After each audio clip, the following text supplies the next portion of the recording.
everyone. This is Ola Jackson, and I am the founder and CEO of OWN, the Honest Woman Network.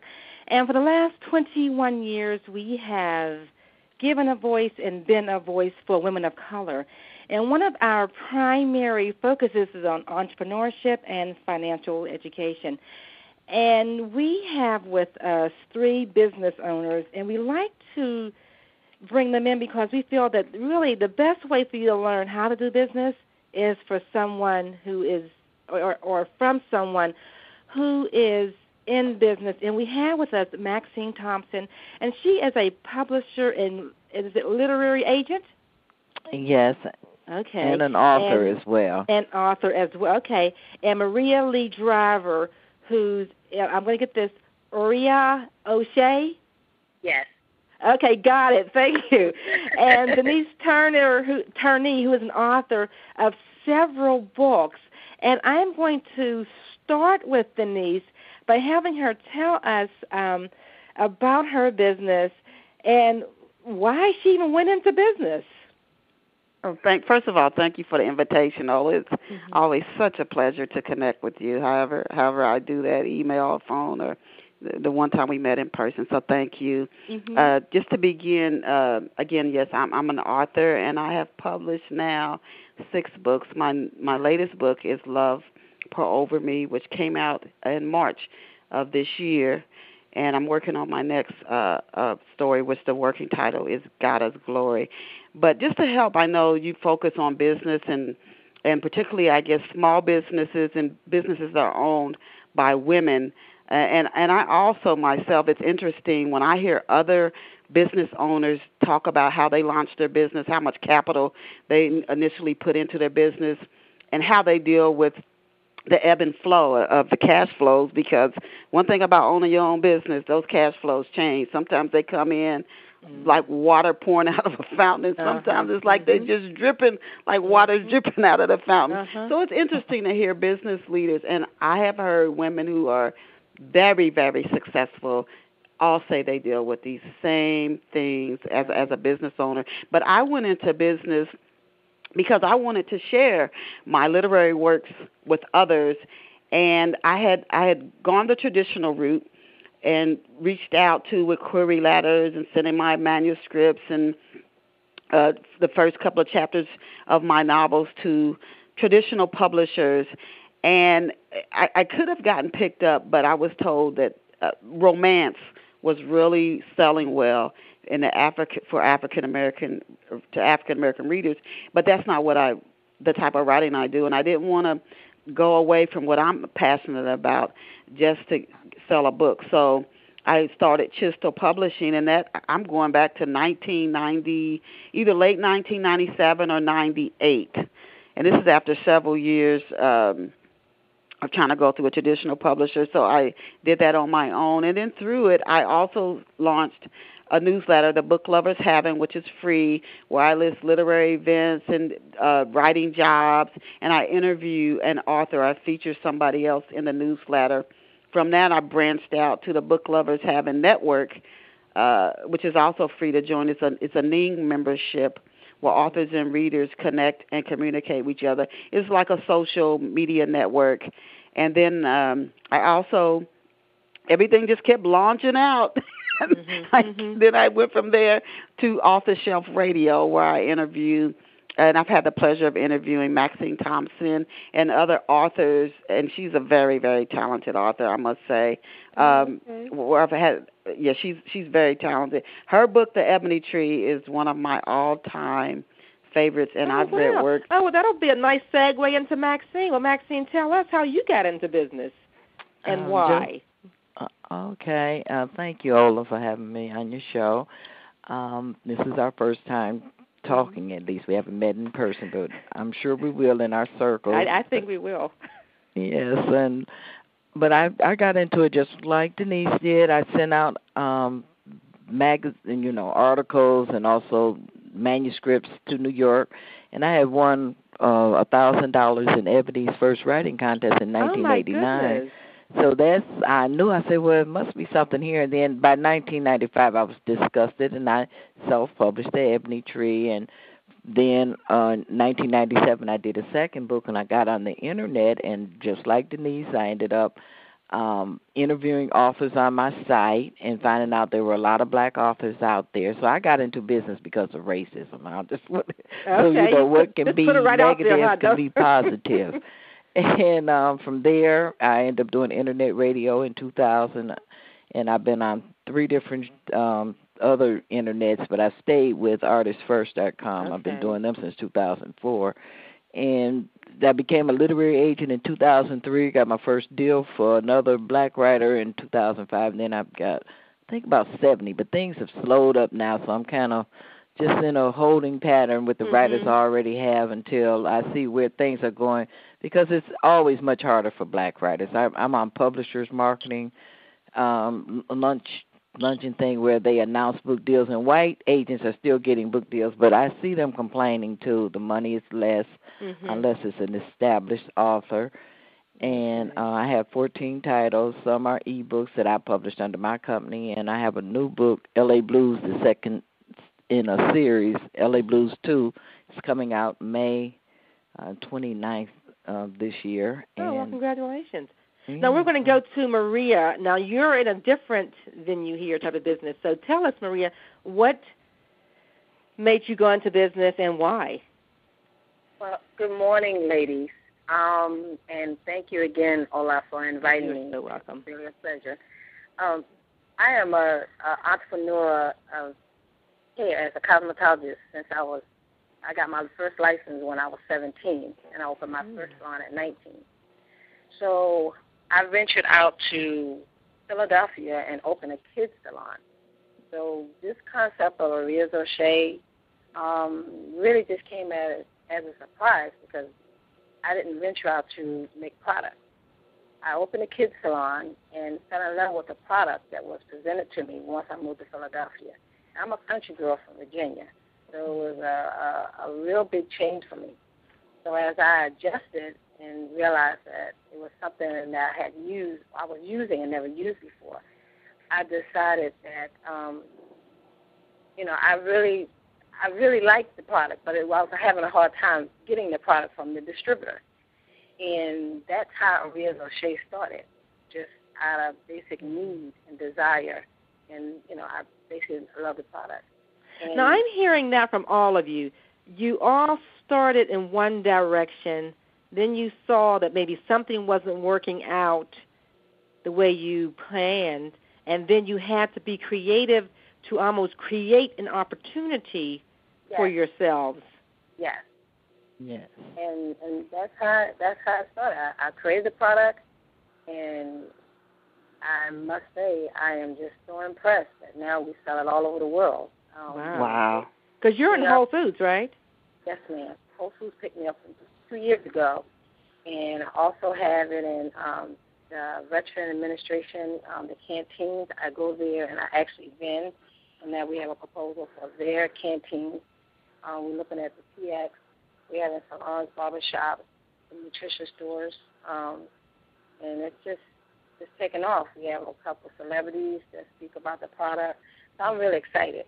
And we're excited for you, my goodness. But I'm going to ask Denise, why do you think some people fail and some people succeed in business? I think passion is number one. And, again, not just from my own experience, but from other people in business who have succeeded. I've heard the same thing, being passionate. And the story of Colonel Sanders just popped into my mind. And I think about John H. Johnson when he and his mother, the founder of Ebony Magazine, left, I think it was Mississippi, and they just had like $400. That was it. And then she loaned him the money. He built his empire. For furniture, but gave it to him. Right, and he built his empire. And then I think about Colonel Sanders, who just knew. He just knew he had a good recipe, and he filed bankruptcy like 4 or 5 times. But look at what came of him sticking to it. When you're passionate about what you do, and you have having an open mind, because something might work for several years, and then the industry changed, something changed in the market, and you have to shift. And that is such a good point. That is shifting gears. That is such an excellent point that you have to shift gears. But I would ask Maxine, now, what would you say to somebody, what is the first thing they should do when they decide I'm going to start this business? And I want you to also piggyback on what Denise said about having a passion. With some people who have a passion still aren't business material. So what do you think about that? I think one of the things that helped me, I sought out a mentor, and I worked at a publishing company, Dr. Rosie Milligan's company, and even though I ended up not publishing, I only published 2 other writers during this time.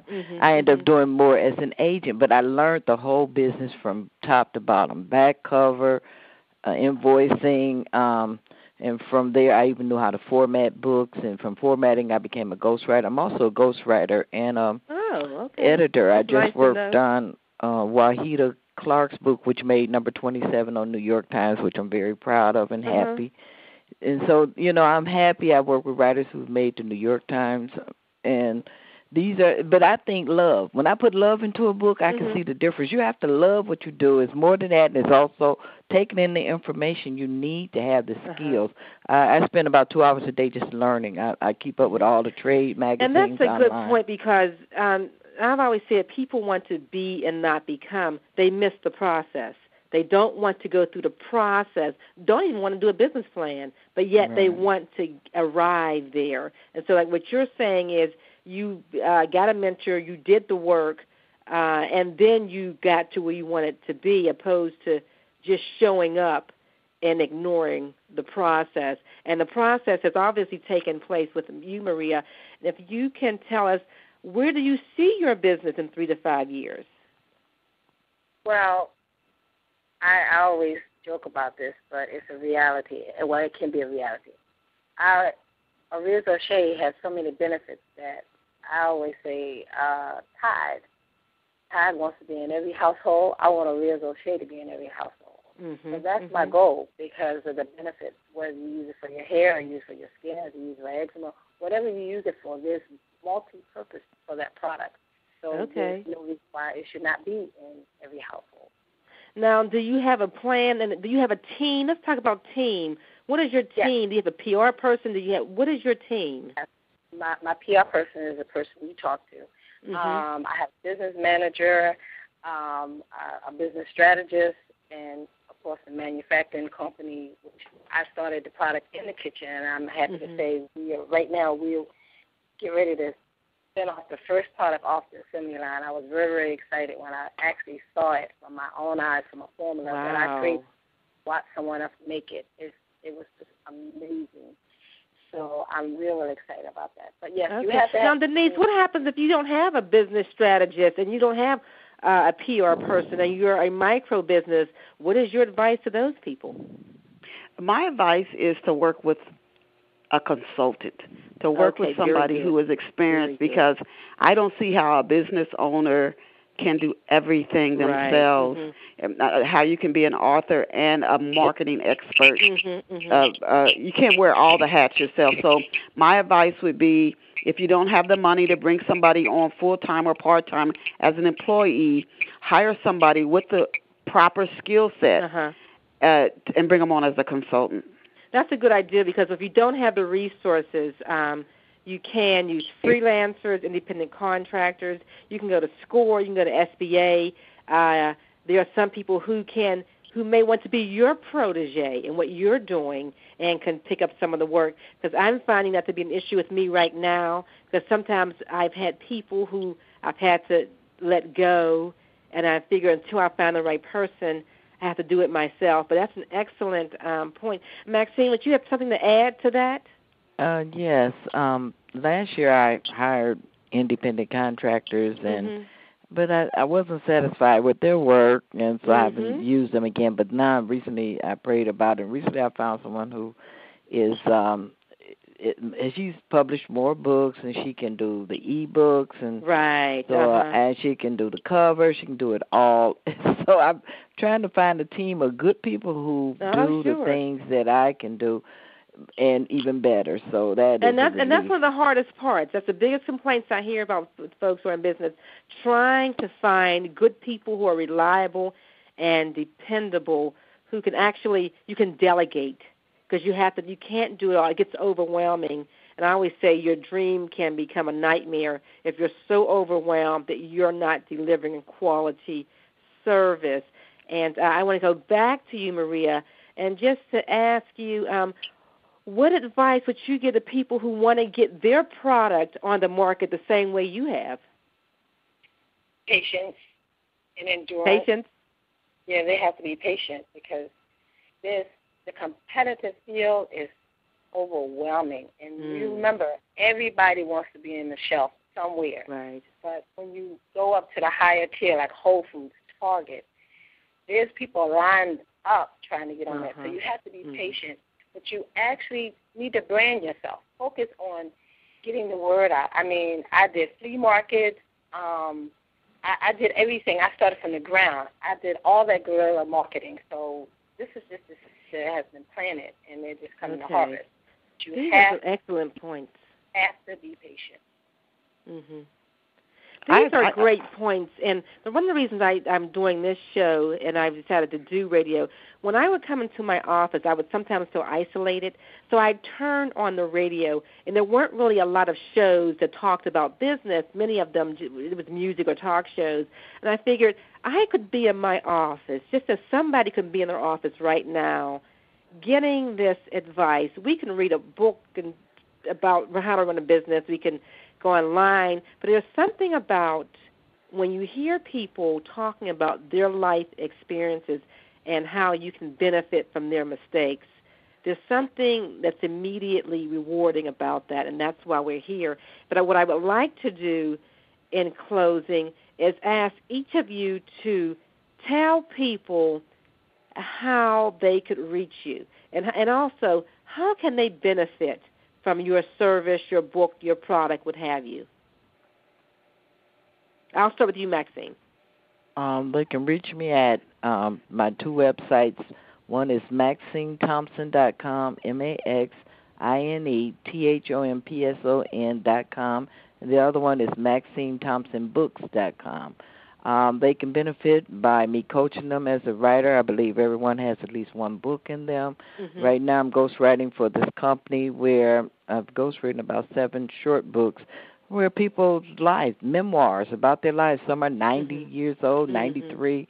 A lot of them are survivors of the Depression, and I feel that they have life lessons that could help the younger generations through this recession we're in. Okay. I'm also an agent, which right now I'm just kind of waiting for either a book that's so great that I know somebody will grab it, because I tend to have to, I have to kind of help my writers. I've taken my writers a lot of times from one level to the next, writing different genres where I've been coaching them, but I want a writer that either is just already sold together when she comes to me, or he comes to me. I don't have to do all that, and I'm also I was thinking of coming to you, and I fit into that category, the person who's not the category. Right, but I have my literary service, which that was my first business, was the literary service, which is where I edit. I'm a content editor, and I have access to other copy editors that I use in my network. Okay.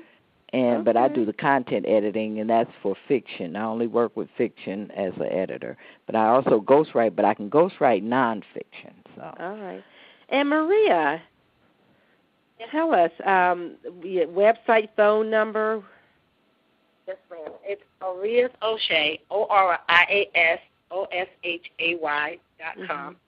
And my phone number is 877-393-1818. It's an all-natural product. It's shea butter, olive oil, coconut oil, avocado, honey, green tea, tea tree oil, all natural. And if you have a problem with your skin for moisturizer, we have 4 doctors endorse it for eczema, lupus, diabetic psoriasis, and cancer patients. It is an outstanding Mother's Day gift as well. As we're speaking right now, we got Mother's Day right around the corner. But it's just outstanding for your hair and your skin. Okay, Miss Denise? People can reach me at my website, which is Chistell, CHISTELL.com. Again, that's CHISTELL.com. I'm on Twitter at DT Writer, and you can also find me on Facebook at Denise Turney. If you want to email me, you can drop me a line at rcampb3422@aol.com. The benefits are I also have a blog, Right Money Inc., and I do feature interviews with other business owners, people who are in the creative arts. They might be a movie producer, somebody who's worked in television, et cetera. And a lot of these people are very successful. You can learn, just like from the show, you can get advice and tips firsthand from somebody who's been there and done that and still doing it. And I also do business articles. From my book standpoint, you'll, of course, get entertainment. I've written mysteries. And you'll also get inspiration and motivation, particularly from Love Pour Over Me and my last book before that, previous book, Long Walk Up. And I love for you guys to reach out to me. And ladies, we want to thank all of you. We want our listeners to know that they are all a part of the Onyx Women Network. We have about close to 1,500 members on that site where women just come together to share ideas, information, and resources. And I'm taking away from this interview so much, but there are some points. They said to seek out mentors and also to shift gears. You know, you have to go with the flow. You can't expect the flow to go with you. And find a business strategist, whether it's someone who is that you can actually hire as a consultant, or if you can go to some place like SCORE and the SBA to have them help you. Work with a consultant and to brand yourself. It's all about branding. I want to thank all these ladies for what they've contributed to those folks who are out there struggling, trying to find their way, especially in this economy where you just don't have a clue how your money is going to go next week, next month. In fact, one of our members emailed me yesterday, said, Ola, I just lost my job, and I have to do my business full time. And so, you know, even if you have a job, I think everybody needs to have a side gig, even when you have a job, because it's so uncertain. And I think all of our guests will agree on that. And I will thank you, ladies, again. And again, you're listening to Onyx Woman Radio, and I'm Ola Jackson. Thank you. Bye-bye. Thank you so much. Bye-bye. Thank you, Ola. Thank you, Ola. I'm looking up